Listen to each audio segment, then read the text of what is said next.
সালাতে দোয়া কবুল হয়। সালাতে দোয়া কবুলের 3 জায়গা। একটা হচ্ছে তাকবীরে তাহরিমার পরে আমরা সানা পড়ি না, আমরা তো একটা পড়ি। আল্লাহর হাবিব সুন্নাহ এবং নফল নামাজে আরো পড়তেন সানা, ওই দোয়া কবুল হয়। 2 নম্বর জায়গা সালাতে সেজদায় পড়ে দোয়া করলে কবুল হয়। আকরাবু মা ইয়াকুনুল আবদু মির রাব্বিহি ওয়া হুয়া সাজিদ ফাকফিরু ফিহি দুআ। বান্দা যখন সেজদায় লুটিয়ে পড়ে, বান্দা আল্লাহর সবচেয়ে কাছে চলে যায়।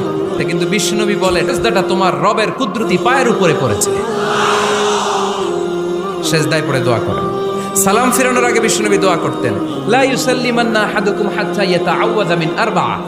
আল্লাহর হাবিব বললেন, 4 জিনিস থেকে পানাহ না আছে আমার কোন উম্মত যেন সালাম না ফিরায়। তারা যেন পড়ে, আল্লাহুম্মা ইন্নী আউযু বিকা মিন আযাবিল কবর, আউযু বিকা মিন আযাবি জাহান্নাম, আউযু বিকা মিন ফিতনাতিল মাহইয়া ওয়াল মামাত, আউযু বিকা মিন ফিতনাতিল মাসিহিদ দাজ্জাল। আল্লাহ কবরের আযাব থেকে বাঁচাও, আল্লাহ জাহান্নামের আগুন থেকে বাঁচাও, আল্লাহ জীবন